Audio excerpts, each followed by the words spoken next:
Barcelona sudah unggul 2-0 ketika serangan mereka mentah di pertahanan Mallorca memasuki menit 29. Namun, bola masih berada dalam penguasaan Blaugrana. Serangan pun kembali dilancarkan. Lionel Messi yang melihat Dani Alves menguasai bola bergerak mencari ruang. La Pulga seolah tahu Alves akan mengumpan ke depan. Dan benar saja, satu umpan diagonal dilepas bek asal Brazil itu. Messi bergerak menuju umpannya. Hanya beberapa detik Messi menyambut umpan tersebut, mengkonversinya menjadi gol ketiganya. Tak puas hanya memberi assist, di penghujung laga giliran Dani Alves yang mencetak gol.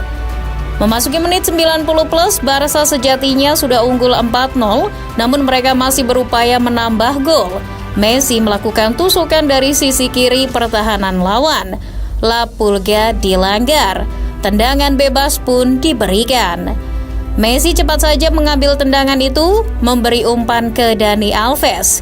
Ia berlari sebentar, melihat kiper Mallorca yang salah langkah. Seketika tembakan dilepaskan dan boom, gol tercipta. Barcelona menang 5-0. Pertandingan melawan Mallorca di La Liga musim 2010-2011 itu adalah salah satu episode terbaik yang pernah dialami Dani Alves sebagai pesepak bola. Di laga tersebut ia menjadi salah satu dari sedikit bek Barcelona yang bisa mencetak gol dan assist dalam satu laga. Sayang, momen indah tersebut hanya tinggal kenangan. Di ujung karirnya, Dani Alves harus terjun ke dalam palung penuh kenestapaan. Ia terseret kasus kekerasan seksual yang mengantarkannya pensiun di balik jeruji. Bagaimana ujung kelam karir bek asal Brazil itu? Apa yang sebenarnya terjadi? Berikut ulasannya. Namun sebelum itu jangan lupa subscribe dan nyalakan loncengnya agar tak ketinggalan update terbaru dari Starting 11 Story. Kembali ke tanggal 9 Desember 2022 saat Kroasia mengalahkan Brazil di perempat final Piala Dunia 2022 di Qatar. Dani Alves adalah bagian dari skuad. Setelah mereka tersingkir, Alves pergi ke Spanyol bersama istrinya Joana Sanz untuk beristirahat. Kebetulan ibunya dirawat di rumah sakit di Kepulauan Canary, Spanyol, menunggu operasi. Setelah beberapa hari di Kepulauan Canary, pada 30 Desember 2022, Alves terbang ke Barcelona. Ia ingin menghabiskan malam tahun baru sebelum kembali ke Meksiko untuk memperkuat U6 Pumas.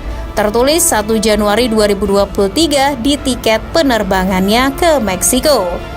Di malam tahun baru, ia pergi ke sebuah klub ternama di Barcelona, Sutton. Seorang perempuan bersama sepupu dan temannya juga pergi ke tempat yang sama. Nah, disinilah pelecehan seksual itu terjadi. Dani Alves dituding melakukan pelecehan seksual di kamar mandi klub tersebut. Alves diduga mengajak penyintas ke tempat VIP dan berusaha terus memeluk dan menciumnya, meski penyintas berkali-kali menolaknya. Mengutip The Athletic, dokumen pengadilan menyebutkan bahwa penyintas menderita cedera di lututnya.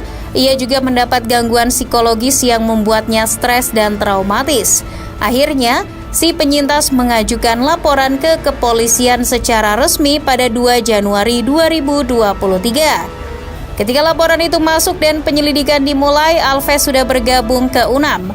Pada 11 Januari, pengacara Alves menghubungi pihak kepolisian Katalan terkait dengan masalah yang menyangkut kliennya. Demi menyelesaikan urusan ini, Alves pun terbang ke Spanyol atas izin klubnya 5 hari kemudian. Singkat cerita, tanggal 20 Januari 2023, Dani Alves akhirnya ditangkap. Penyidikan pun dimulai. Di hadapan penyidik, Dani Alves membantah segala tuduhan kepadanya. Ia mengatakan mengenal penyintas. Menurutnya, penyintas yang memasuki kamar mandi tanpa diundang. Namun kesaksiannya berseberangan dengan bukti yang ada.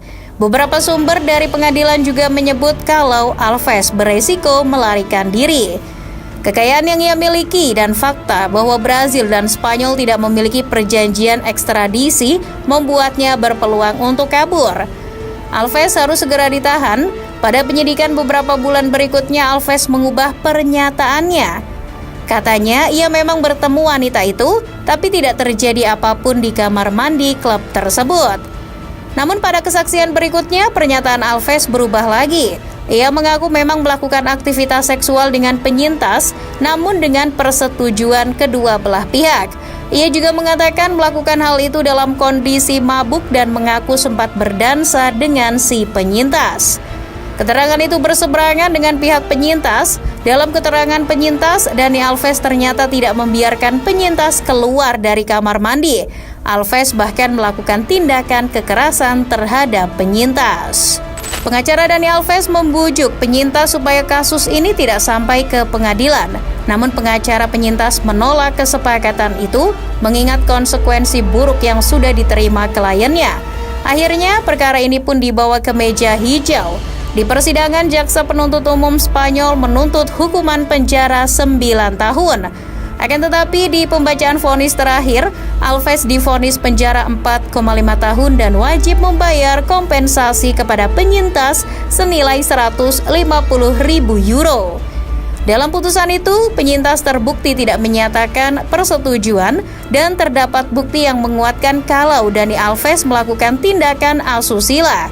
Ines Guardiola, pengacara Dani Alves, lalu bergerak untuk mengajukan banding. En este momento solo puedo deciros que vamos a recurrir la sentencia, que sigo creyendo y defendiendo la inocencia del señor Alves. El señor Alves está entero. Tengo que estudiar la sentencia, pero os puedo decir que vamos a... Setelah mengajukan banding, pengadilan Spanyol pun memutuskan untuk membebaskan Dani Alves. Namun pemain 40 tahun itu harus membayar uang jaminan sebesar 1 juta euro. Tidak hanya itu, sebagai syarat lainnya, Alves juga harus menyerahkan 2 paspornya. Alves ini ternyata punya 2 paspor, Spanyol dan Brazil. Hal itu dilakukan supaya Alves tidak melarikan diri. Nah, selama kasusnya berjalan, rekening bank milik Alves sebenarnya sudah disita. Selama itu pula keuangan Alves dibantu oleh keluarga Neymar.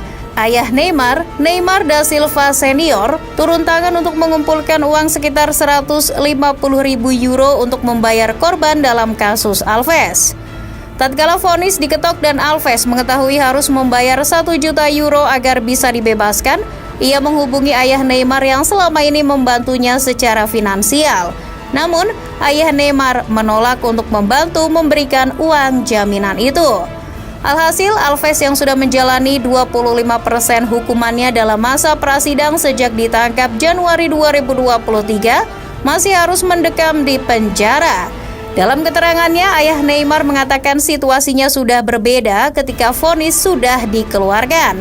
Ayah Neymar menampik kalau keluarganya akan membantu memberikan dana jaminan agar Alves dibebaskan. Dani Alves pun kini masih berada di balik jeruji. Belum ada tanggal persidangan baru tentang kasusnya. Apakah nanti Alves bisa memenuhi persyaratan untuk bebas atau tidak? Namun pengacaranya masih berupaya untuk mengurangi hukuman yang diterima Dani Alves. Alves memang bisa saja dibebaskan sebab ex-pemain Barcelona itu tidak memiliki perjanjian ekstradisi dengan Spanyol. Jadi, Alves tidak bisa dihukum di tempat di mana ia melakukan tindak kejahatan sebelum prosesnya sampai ke Mahkamah Agung Madrid. Maka dari itu, soal keputusan Alves ini juga menimbulkan perpecahan di kalangan hakim Pengadilan Tinggi Barcelona.